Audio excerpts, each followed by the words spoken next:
If you ever had to plan your life around a visa appointment, then this video is for you. If you ever watched someone from a different country book a flight the same week and just wondered why this kind of spontaneity feels completely out of reach for you, then once again, this video is for you.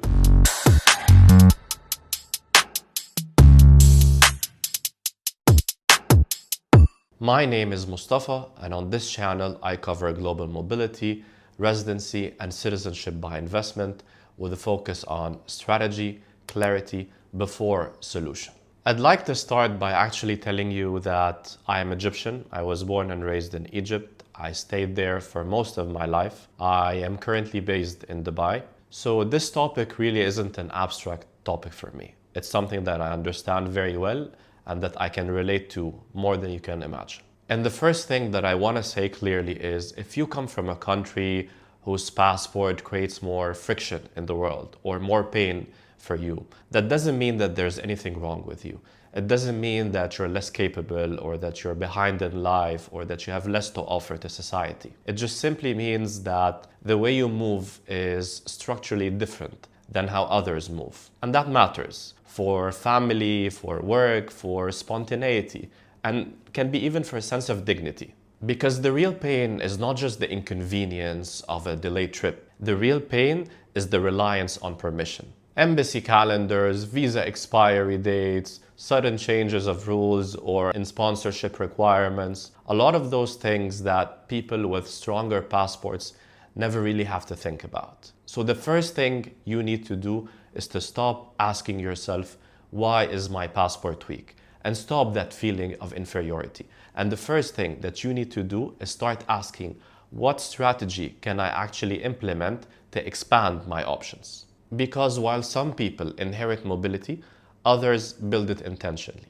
And there's absolutely nothing wrong with being in the second group. We're not all dealt the same cards in life, and your citizenship, it may very well be your starting point, but it doesn't have to define your endpoint. Before I walk you through the two main strategies that are available to you, I just want to reframe how most people in this situation think about the problem. Most conversations about a passport strength usually start with a number, and that number is the ranking, where your passport sits on a particular list. And if your passport sits at the bottom of that list, then it's implicitly assumed that your passport is weak. I want to replace that framing entirely because it's very harmful to think like that. The right question to ask here is, what specific pain is my situation creating? And what is the structure that reduces it effectively to meet my specific goals? That is a solvable question. The ranking, unfortunately, isn't. You can't really change where you're born, but you can change your structure. And with that framing in mind, let me walk you through the two main paths. The first strategy is residency by investment. And I want to start here because most people make the mistake of assuming that they need a second passport, when what they actually need is a second base. Those are two different things, and understanding the difference changes what solution makes sense. A second base or a residence permit in a stable country can give you a few things, such as the legal right to live, to bank, to work, to study in that country, can give you reduced visa friction across a certain region, can give you a stable environment for you, for your family, for your children's education, can give you access to banking, to financial services, to business infrastructure, can actually help you build a genuine plan B before you actually need it. Let's take an example of an Egyptian family who live in Cairo. They're not really looking for a trophy passport. They don't really want to move permanently. What they're really looking for is a stable and a flexible base somewhere in Europe, a place where their children can go study, where the family can spend some time, somewhere that exists that if circumstances change, they can move to easily. Something like a European residency can definitely give them what they're looking for. They have visa-free movement across countries in the Schengen area. They have a stable and a legal status, and that status reduces the friction and the pain that they might have today. Here is something for those that are more patient or that have a longer term horizon. Today, you might be able to secure the residency that you need for particular reasons, but this might pave the way for you to get a citizenship tomorrow. If you actually live in that particular country, if the laws of this program allows for naturalization, whether you are a resident or not, but generally it paves the way, or you have the optionality of seeking that citizenship under specific circumstances. So for families that want to start with residencies but have a longer term goal of seeking a citizenship and have an outlook of 5 to 10 years and are willing to relocate to that country and form certain ties, this paves the way for naturalization. And this essentially builds the most durable outcome, because you start with a residency today, which gives you certain rights, and it paves the way for you to get the citizenship tomorrow. When it comes to cost, the programs can actually vary tremendously. Now, there are actually programs that don't need to break the bank, but do require other things, such as maybe having a steady or passive income, or being a digital nomad, for example. There are a lot of those programs out there which can enable you to move to a particular country, and it doesn't really cost a lot to be able to do that. All you need to do is just prove that you have a certain level of income, and that income can come from anywhere abroad. The other programs are more the investment-related programs or the golden visa programs, and those can start from 250,000 euros to much more than this. So it really depends on you and the program of your preference and how this program addresses your needs and how it ties to your financial situation. So there isn't really one single answer. So the core point is that residency by investment can actually solve your problem today. And for those that have a longer timeline, it can actually be a pathway towards citizenship. So those are essentially two jobs which a residency by investment can do today. Not simultaneously, but sequentially. The second strategy is citizenship by investment, and this makes sense when the passport itself is the primary bottleneck.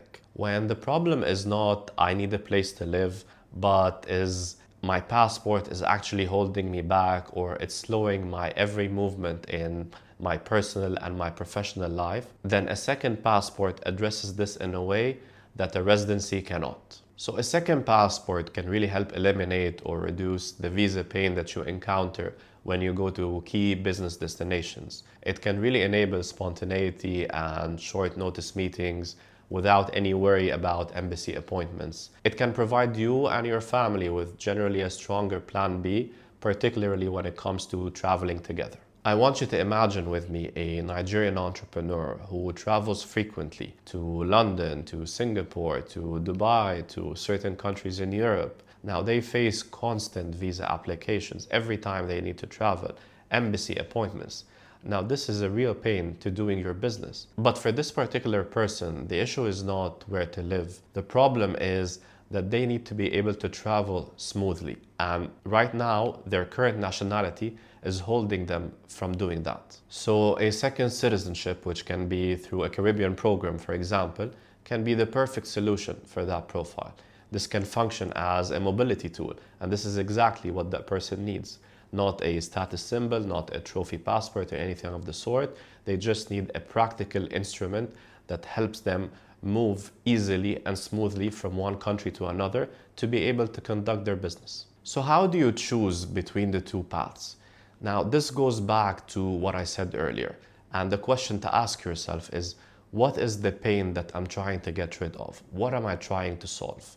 Now, if your primary problem is that I need a stable base somewhere for myself, for my family to be able to live, to be able to bank, to access education, healthcare, to naturalize over time, then it makes sense that residency be your starting point.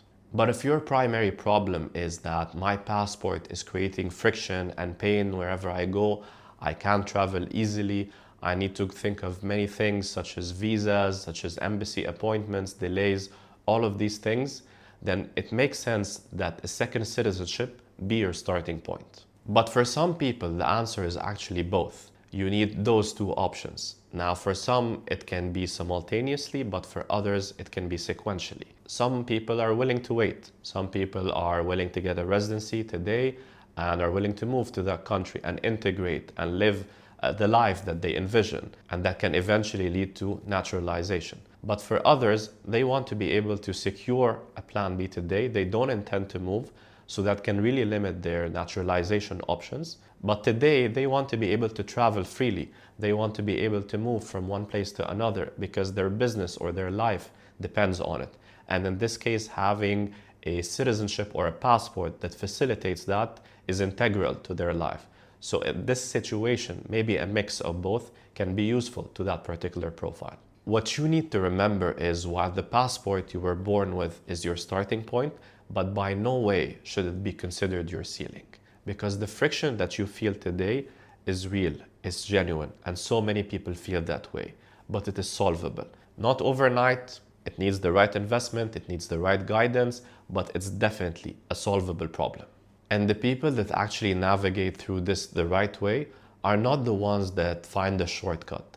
They're the ones that actually understand their problem, they understand themselves, they understand what they need, and they chose the right tool for the problem. So stop having all those negative thoughts and stop asking yourself, why is my passport weak? These are all irrelevant questions and lead to nothing. Start thinking about it objectively. Start understanding what your problem is. Start articulating exactly the pain that you encounter. Because by understanding this, you've actually taken the first step to identifying what your solution might look like by simply writing down what your problem is. So I want to hear from you directly. I want you to tell me what creates the most friction or pain in your life today. Is it the embassy appointments that book out months in advance? Is it the visa durations that are too short to be able to build anything that's meaningful? Is it the rejections? Is it the absence of a backup plan for you or for your family? Or the simple feeling that your mobility depends entirely on permissions that you cannot control? Let me know in the comments. I read every single one, and the most common responses will help shape what I cover next. And if this kind of honest, strategic thinking about global mobility is useful to you, then subscribe. This is exactly what this channel is here for.